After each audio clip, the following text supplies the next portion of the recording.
Okay, last time we looked at vectors graphically. Today we're going to look at them numerically.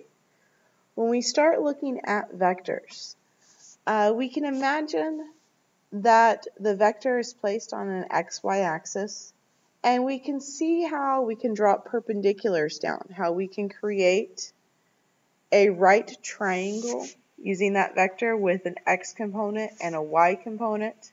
And if you look at it, you can almost see the Pythagorean theorem, where the magnitude of the vector is equal to the square of the x component plus the square of the y component, and then you take the square root of that. You can also see the trig relation between tangent and the x and y components. So if we were going to find the x and y components from just the magnitude and the angle, we could use our sine and cosine functions. So that the x component is the magnitude times cosine of the angle, the y component is the magnitude times the sine of the angle. Now when we look at vectors in what's called unit vector notation, we have to know what a unit vector is. A unit vector is a vector of length 1 along an axis in the x-axis, the y-axis, or the z-axis.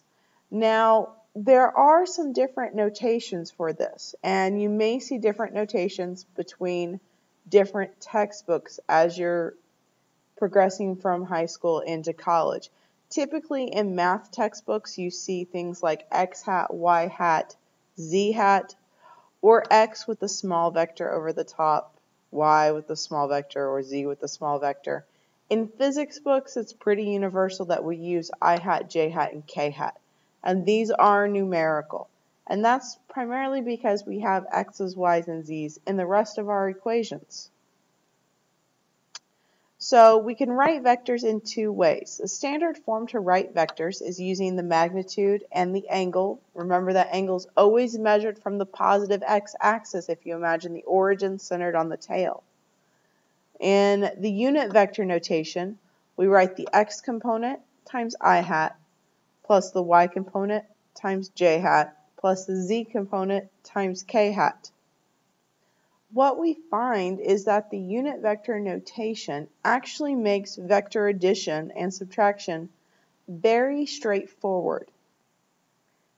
So if we're going to add two vectors, vector A and vector B, what we do is we add the x components, we add the y components, and we add the z components, and put it back into that unit vector notation with the I hat, the j hat, and the k hat. Let's look at an example. If we have vector A being 5i plus 2j, and vector B being negative 3i plus 4j, what we get is that A plus B is going to be 5 plus a negative 3i plus 2 plus 4j. So we get A plus B is 2i hat plus 6j hat. Now a similar situation occurs with vector subtraction. If we are going to subtract vector B from vector A, we're just subtracting the components. So you have A sub x minus B sub x, A sub y minus B sub y, A sub z minus B sub z, and you put it in that unit vector notation with the I hat, j hat, and the k hat. So if we look at the same two vectors we just used, we would have 5 minus a negative 3 I hat plus 2 minus 4 j hat. That gives us that A minus B is 8 I hat minus 2 j hat. So make sure you do your readings and bring your questions to class next time.